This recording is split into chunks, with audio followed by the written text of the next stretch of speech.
before I start, if anyone's looking for work, feel free to email me or message me privately. That's probably the theme throughout this is the labor market is the challenge this year. I think last year was COVID was crushing us. We've adapted, we've changed.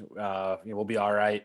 But now it's just I've been driving a truck for most of the last year because we just can't find enough drivers. So I drive a truck like 40 to 50 hours a week, and then I do my job the rest of the week. So I grew up in Maryland, did Army ROTC, was a combat engineer officer. So I did 5 years on active duty and 5 years in the National Guard. Got to go overseas and do stuff. It was fun for a while, and then decided to get out. So I had a bachelor's degree from ROTC days, and then I got stop loss in Iraq, and I used that money to pay for my MBA. So kind of went back to school and used that to better myself and learn more about business, so I could start a business. So the reason I got into the business is 4 months after I left Mosul, I got home and I was unemployed. I couldn't find a job. So it was 2009. The job market sucked, but no one wanted to hire me. I applied for like everything from like legitimate jobs to like, no offense to bank tellers, but like assistant part-time bank teller. And I couldn't get a job doing anything. The only job offer that was serious that I got was to go do, questionable work in Afghanistan for a private contractor. So that's why I got into entrepreneurship. I didn't really have anything else going, and I was frustrated, about my situation. And you can only be, angry or sad or whatever for a while. And then you gotta, just like your time in the military, you're faced with a challenge. All right, let me deal with it and solve it and take it on. And so that's where I got tired of being frustrated. And I decided if nobody else values me and what I'm all about, then I'll show them and I'll do my own thing. So, found myself unemployed.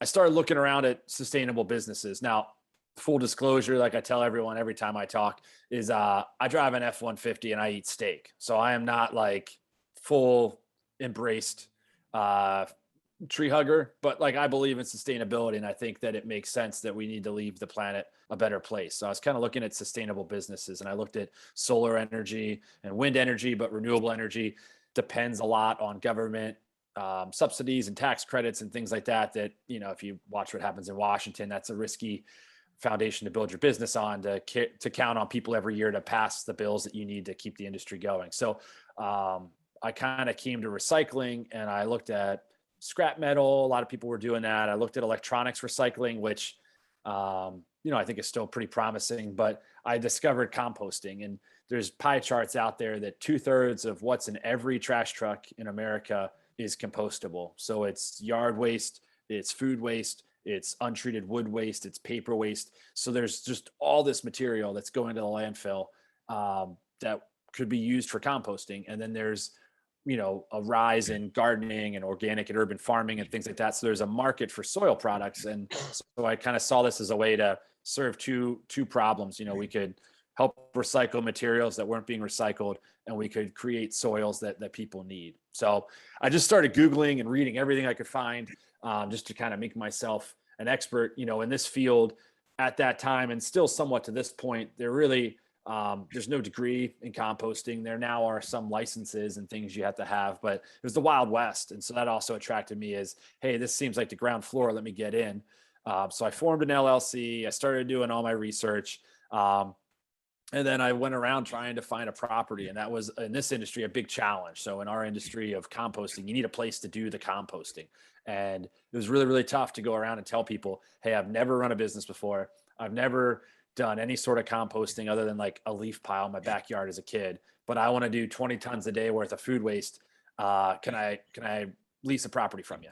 And everyone was like, no bleeping way, man. Like, get out of here. So even in 2009, when there was no commercial real estate market and I just wanted to rent a lousy parking lot, no one would rent to me. And I tried to do all the basic responsible channels. Like I went to economic development agencies, I went to business agencies and organizations, and no one would help me. So I went to the next logical place, which was Craigslist. And I found a 30-acre farm that was for lease here in Aberdeen, Maryland. I didn't intend to end up a couple miles from a military installation. It's just where the property was. And so the lease said, hey, as long as you pay your rent, we don't really care. Just don't make a mess of the place. So signed a lease, got started. And if you look at the dates here from July to January, I didn't have a paying customer. So that was kind of a problem. Like, I don't need to give a full business class here, but when you spend a lot of money, you don't make any, it's like not a good business strategy. So the first 6 months I was in business, I made $350, not profit. Like, that was my total revenue. So I got started, I got 3 customers, and every time in this business that I've made some money, I've invested in more equipment. We've invested in giving, higher wages and benefits to our employees. We add some more customers and keep doing that over and over again. So, as I make more money, we just put it right back into the business to help grow things more and more. So that's kind of fit with my budget and what I wanted to do. I just wanted to get going. I didn't want to ask anybody for money. I didn't want to have this thing fail and then have to tell my grandmother, hey, I'm really sorry about losing all that money. So I just started small, built my first pile, and then learned and built and built. So we have 2 facilities now, the one here in Aberdeen, and we have run in Alexandria, Virginia. Also coincidentally ended up outside a military base. So we're literally back up to the gate at Fort Belvoir, just the way it worked out. And we have a 3rd facility that's in the construction phase, not near an Army base. It's on an abandoned landfill in Anne Arundel County. And we are moving ahead with that. So went from the me show. Now we have 25 employees, and we collect and compost food scraps. So we pick up food scraps in people's homes and businesses. We also have stuff that's brought here and dropped off, and we compost it. We take that unwanted material, and we turn it into all these products. So compost, worm castings. We do potting mixes, all kinds of things that people need to grow. So this is an aerial shot of what the facility looked like a couple years ago. You can just tell it's a bunch of piles and a bunch of equipment. So over the years, we continue to make more and more capital improvements, but it's a 30-acre property with a barn and a farmhouse and all that. And we use about 3 acres for the compost, but we do 20 tons a day or so of food scraps through the facility with 11 employees. Our Virginia facility is a lot smaller. We're on maybe a quarter of an acre, less than a half an acre for sure.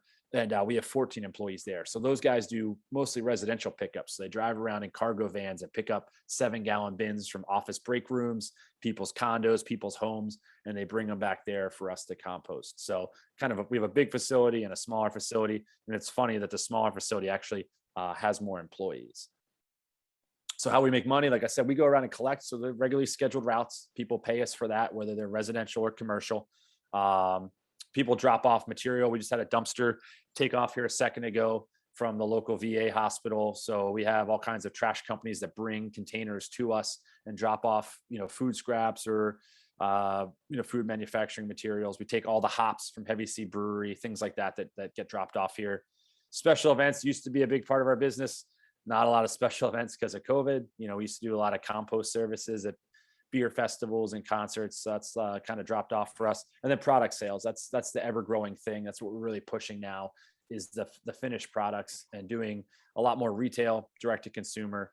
We deliver right to people's doorsteps, everything from little bags of products to dump truck quantities. And then I do a little bit of consulting work as well.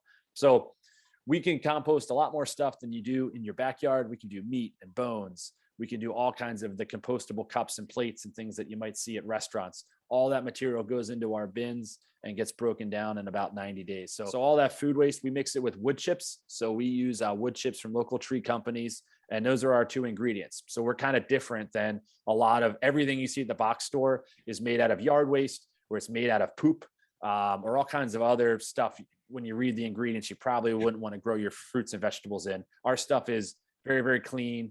Part of our product line is certified organic. So it's just food scraps and wood chips. We mix all the materials together into piles with loaders. And then you can see the piles below. We have blowers that are forcing air into the pile. And eventually, after 90 days, we screen it, and it ends up being a nice, fine, earthy material.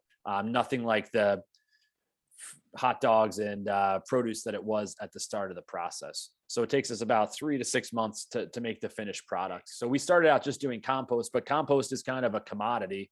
So we looked at, well, what are other value-added products, or what are other things that A, we can make more of a profit margin on that's not a commodity, and B, what are the things that our customers are looking for? So like raised bed mix, people were buying our compost and then taking it home to mix it with other ingredients to make raised bed mix. So we said, why don't we buy those ingredients and we'll mix it for you? And now our raised bed mix is probably our most popular product. We also do seed starter mixes, and we're starting to get into the last products there, the super soil and the biochar. Those are more geared towards the cannabis industry, and we're seeing that as like a growing thing, where people are buying more and more of our products for cultivating those crops.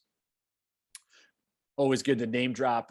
The funny thing here is if you think about all the people that have food waste, it kind of ends up everywhere. So we end up in all kinds of interesting places, like the Ravens. We were there today at the Ravens Stadium. They had a game on Monday, ton of food scraps to pick up after the games there. You know, the hot dogs and hamburgers that didn't get eaten. We work with the National Aquarium. All of the stuff when you go to the aquarium, the cups, the plates in their lunchrooms are compostable. We pick all that stuff up. We work with Wawa. So if you go get your coffee at Wawa, the coffee grounds from their stores, we collect those. And then all kinds of offices, like places like Boeing and Northrop Grumman that have office break rooms or lunch rooms. We get material from there too. So it's kind of interesting the circles that we get to travel in as we go and pick things up. So just to stay on time and not go too long, just in terms of challenges and advice, the number one challenge we face this year is labor. It's really, if you're looking at starting a business, if I was starting a business right now, I would be trying to figure out a business I could start that doesn't require people, or that I could hire virtual people. There's no one to hire. There's a guy here today doing a tryout. We've had a job opening for a year and we cannot fill it. So we, on any given day, we are 3 or 4 employees short. So if we could hire and fill our ranks, off we go. But like, we're getting ready to open a 3rd facility and double our headcount, double the size of the business. But I don't know what we're going to do, because I don't know that we're going to have any bodies to fill that new facility. The biggest things coming out of the military, number one, is learning the business world. So I got the MBA. That was really helpful. If you have GI Bill money or an ability to educate yourself, that's really helpful. The Small Business Development Center, the SBDC, was really useful. That's a free resource that's out there at colleges around the country. And that was awesome. So I got a lot of great classes and consulting help out of that. And it didn't cost me anything as a US citizen. And then OJT, just learning it as we go. I get going on things and then I get a letter in the mail saying I need some sort of new license or pay some other fee to some state or county agency. So we're constantly getting things in the mail and it's like, oh, okay, let me get real smart real quick on something. I had really limited funds. So you may get overwhelmed as you're coming up with your plan about, well, man, if I do things the way I want to do it, I really need a lot of money. And what am I going to do? And so for us, like in the composting world, Prince George's County outside of DC has a $6 million setup. Howard County, $6 million setup. There was a facility in Wilmington, Delaware recently, $30 million compost facility. They all use the same technology we have, and we buy our parts, on Amazon and eBay. So like we just reverse engineered that system and do the same thing on a shoestring budget. So whatever you need to accomplish, there's probably a way to do it. So we buy used equipment and then just keep to reinvest in what we're doing. And then, like I said, that I can't say enough about the labor situation. It's just unbelievable how hard it is to find people right now. We just cannot find people. So if you have employees, try to take care of them as best you can and invest in them. Like our wages have gone up like 20% in the last year for all like our starting wages and trying to keep giving raises where we can afford to all of our existing talent. And then I'm hoping to do more in the next year. If we can, make more revenue, I'm going to turn around and give it right back to the guys, because it's just so hard to find people that want to do work. And then especially in our field. And then finally, the legal stuff. I try not to get too angry at the man. We face a lot of opposition with government regulators, fees, registration forms, things like that. And I can tell you from experience, trying to rage against the machine is difficult. So it's better just to find a way to work inside the machine. So I figured that one out in the Army, and have tried to do the same here. So I have a partner that runs my DC operation. He gets a little frustrated by the government bureaucracy, but I can tell you it's easier just to bite your lip and put up with it. So try to work with the folks that are trying to hold you back as best you can.